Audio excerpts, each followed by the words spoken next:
Society, culture, and systems have conditioned us to believe a false narrative about who we are, disconnecting us from our soul and true power. Here are 20 ways this conditioning happens. 1. You are just a body, not a soul. The physical world teaches us to identify solely with our body and ignore our eternal soul. The truth? This body is just a temporary vessel. We are eternal consciousness. 2. Fear of death. We are told that death is the end, creating fear and attachment. But if we are eternal souls, death is simply a transition, not an end. 3. External validation defines you. Society pushes the idea that your worth is determined by others' approval, likes, awards, compliments. In truth, your worth is innate and doesn't need validation. 4. You must fit in to be accepted. Schools, workplaces, and social norms pressure us to conform, but true power lies in embracing your uniqueness, not suppressing it. 5. Success equals money and status. We're told that success means wealth, titles, and power. Yet real success is living in alignment with your soul's purpose, regardless of material gain. 6. You are separate from others. We are conditioned to see differences, race, gender, class, instead of realizing that we are all souls having a human experience. At the core, we are one. 7. You need to be someone else to be worthy. Society glorifies celebrities, influencers, and beauty ideals, making people feel they must mimic others to be valuable. But your uniqueness is already perfect. Comparison is an illusion. 8. Mistakes and failure are bad.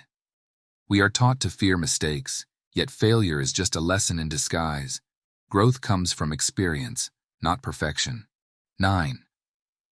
Emotions are weaknesses. Many are taught to suppress emotions, especially men, but emotions are messages from the soul guiding us toward truth. 10. Suffering is necessary for worth. Some believe struggle equals value, e.g., no pain, no gain. But life doesn't require suffering. Alignment with truth brings peace and flow. 11. You must always be busy. Productivity culture teaches us that rest is lazy, but quiet moments are when you hear your soul most clearly. 12. Authority figures know what's best for you. We're taught to blindly trust governments, doctors, and media without questioning, but real wisdom comes from inner discernment. 13. Logic is superior to intuition. Intuition is downplayed, but it's our soul's compass. Society wants logic to dominate, so we stay disconnected from our deeper knowing. 14th. Competition over collaboration. We're told life is a race, jobs, wealth, success. But abundance exists for all. Cooperation lifts everyone. 15. Your past defines you. Many believe past mistakes, trauma, or upbringing determine their future. But you can rewrite your story at any moment. 16. Fear is a motivator. News, politics, and marketing use fear to control. Fear disconnects us from our truth. Love and freedom are the real motivators. 17. Pain and trauma are permanent. We are told wounds define us, but healing is always possible. The soul transcends pain when we release and learn from it. 18. Love is conditional. Many grow up believing love must be earned or comes with conditions. True love is unconditional, both for self and others. 19. You must follow a specific path. Society teaches a rigid path: school, job, marriage, retirement. But your soul's journey is unique. You can create your own path. 20. You are powerless to change reality.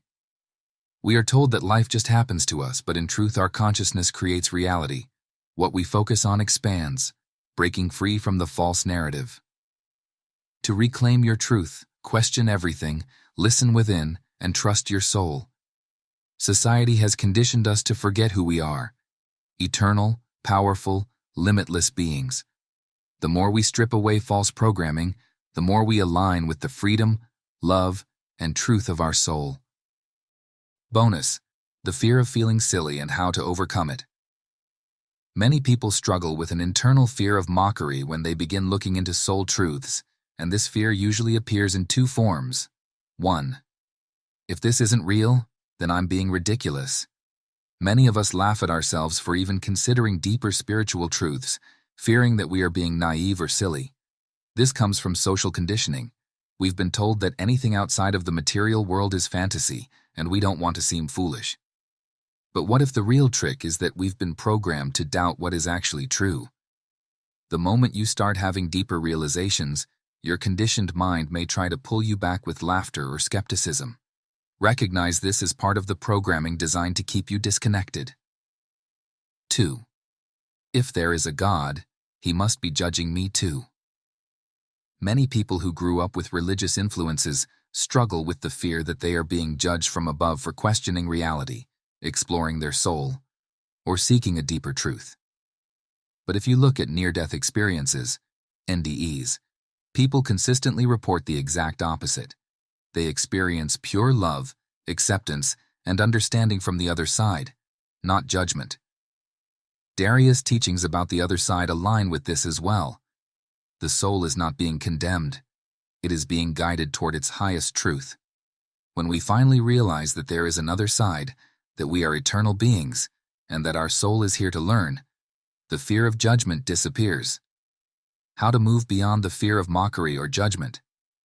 Recognize that your soul's journey is between you and yourself.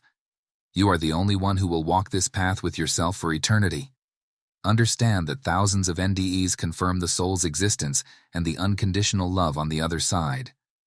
Realize that fear of looking foolish is part of the conditioning to keep you in the box of limitation.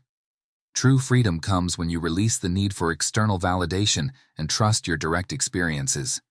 Yeah, because everything here, the way that everything's set up, is all distracting you to put your energy into everything that which you're not, right? Putting your focus on not yourself, right? Focusing on yourself and accessing the other side and stuff like that. And that's also, like I said many times, is what they call the great work, which is waking people up to the other side. You wake up to that, wake up to everything.